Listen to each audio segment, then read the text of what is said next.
बिस्मिल्लाहिर्रहमानिर्रहीम। दोस्तों, पिछले भाग में हमने देखा कि कैसे नबी करीम सल्लल्लाहु अलैहि वसल्लम हलीमा की गोद से वापस मक्का आए और अपनी माँ आमिना के पास पले बढ़ने लगे। अब एक नया सफ़र शुरू होता है, मक्का से मदीने की ओर। माँ बेटे का सफ़र मदीना की ओर। हज़रत आमिना रज़ी अल्लाह ताला अन्हा के दिल में ये ख्वाहिश थी कि वो अपने शौहर हज़रत अब्दुल्लाह की मज़ार की ज़ियारत करें। वो अपने प्यारे बेटे मोहम्मद सल्लल्लाहु अलैहि वसल्लम को साथ लेकर मक्का से मदीने के लिए रवाना होती हैं। सफ़र आसान नहीं था। रेगिस्तान की तपती रेत, गर्म हवाएं और 500 किलोमीटर का फासला। लेकिन हज़रत आमिना की आंखों में एक ही मंज़र था, अपने शौहर की मज़ार और अपने बेटे के साथ बिताए जाने वाले कुछ लम्हे। उनके साथ एक वफ़ादार लौंडी उम्मे ऐमन भी थी, जो इस सफ़र में उनके साथ थी, और उनके पास था नूर से भरा हुआ एक बच्चा जो सारा रास्ता खामोश था, लेकिन उसकी आंखों में एक अलग ही सुकून था। कई दिनों के सफ़र के बाद वो मदीना पहुँचे, जहाँ पहले से ही कुछ रिश्तेदार रहते थे। हज़रत आमिना ने अपने शौहर हज़रत अब्दुल्लाह की कब्र पर जाकर आंसू बहाए। नबी करीम सल्लल्लाहु अलैहि वसल्लम अपने वालिद की मज़ार के पास खड़े थे, जिन्हें उन्होंने कभी देखा ही नहीं था। कहा जाता है कि उस वक्त नबी करीम सल्लल्लाहु अलैहि वसल्लम की उम्र तकरीबन 6 साल थी, और उनकी आंखों में ये सवाल था कि कौन थे मेरे बाबा, कैसे थे वो, क्या उन्होंने भी मुझे देखने की ख्वाहिश की थी। एक माँ की हालत बिगड़ने लगती है। मदीना में कुछ दिन ठहरने के बाद जब वापस मक्का लौटने का वक्त आया, तो रास्ते में एक जगह अबवा नामक गांव आया।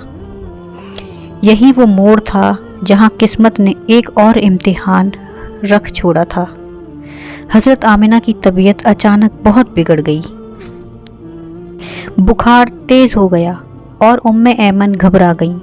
नबी करीम सल्लल्लाहु अलैहि वसल्लम अपनी माँ के पास बैठे थे, हाथ पकड़कर आंखों में आंसू लेकर कुछ समझने की कोशिश कर रहे थे।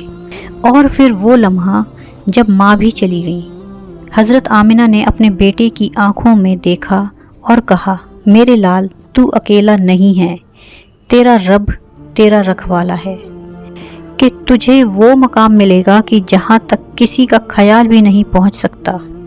और ये कहकर वो आंखें हमेशा के लिए बंद हो गईं। एक 6 साल का बच्चा अब बिल्कुल यतीम हो चुका था। ना बाप था, ना माँ थी, बस एक वीराना रास्ता था और उम्मे ऐमन की कांपती हुई गोद। एक बच्चा जो यतीम था लेकिन मुकद्दर वाला। उम्मे ऐमन ने उन्हें गले से लगाया, आंसू बहाती रही और वो कहती थी कि मुझे ऐसा लगता है कि मैं किसी आम बच्चे को नहीं बल्कि कायनात के सबसे अजीम इंसान को संभाल रही हूँ। वो अबवा से मक्का लौटी। वहाँ दादा अब्दुल मुत्तलिब ने जब सुना कि उनकी प्यारी बहू आमिना इस दुनिया से चली गई, तो उन्होंने अपने पोते को सीने से लगा लिया। अब वो अपने दादा के पास रहते थे। अब्दुल मुत्तलिब उन्हें काबा के पास बैठाते, उनकी देखभाल खुद करते। जब लोग पूछते कि ये कौन बच्चा है जो काबा के साए में बैठा है, तो वो कहते ये वही है जिसके लिए काबा भी बना है। अब वो मक्का लौट आए थे, एक छोटी सी आंखों में बड़ी सी दुनिया बसाए। लेकिन ये बच्चा कोई आम यतीम नहीं था, ये वो था जिसकी निगहबानी खुद अल्लाह फरमा रहा था। जब अब्दुल मुत्तलिब को खबर मिली कि आमिना इस दुनिया में नहीं रही, तो उन्होंने बिना किसी सवाल के उस छोटे से बच्चे को सीने से लगा लिया। ये मेरा लाल है, इसकी माँ भी चली गई, बाप पहले से ही बिछड़ गया, अब ये मेरी जिम्मेदारी है।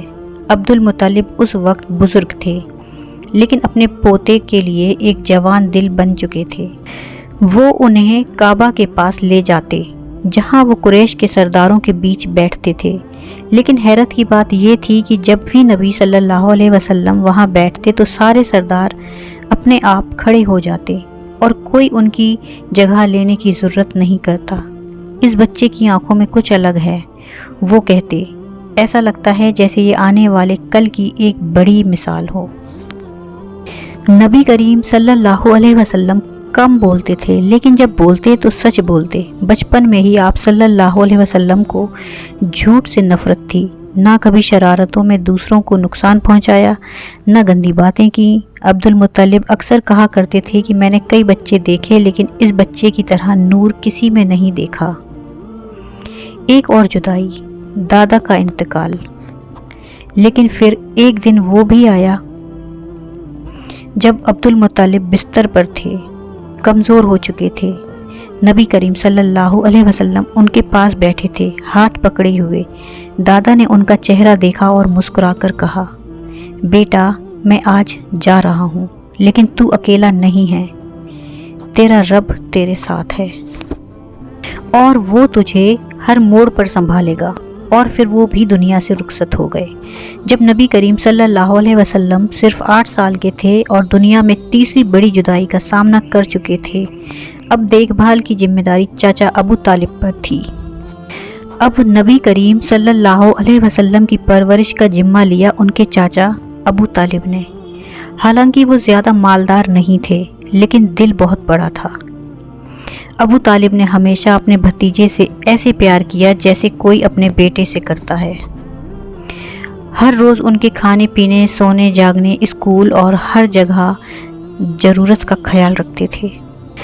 और नबी करीम सल्लल्लाहु अलैहि वसल्लम भी उनके लिए वो सब करते थे जो एक फर्माबरदार बेटा करता है। अगले पड़ाव की झलक। अब कहानी पहुँचेगी उस मुकाम तक जब 12 साल के नबी करीम सल्लल्लाहु अलैहि वसल्लम अपने चाचा अबू तालिब के साथ शाम सीरिया के सफ़र पर निकले, जहां राहिब बुहैरा की निगाह पड़ी उस बच्चे पर, जिसे देखकर उसने कहा, ये वही है जिसकी खबर हमारी किताबों में है, ये नबी है। दोस्तों, अगर आपको ये सिलसिला पसंद आया है तो वीडियो को लाइक करें, शेयर करें और हमारे YouTube चैनल वजीफ़ा सिंप्लीफाई को सब्सक्राइब करें। बेल आइकन को दबाकर नोटिफिकेशन को ऑन करें।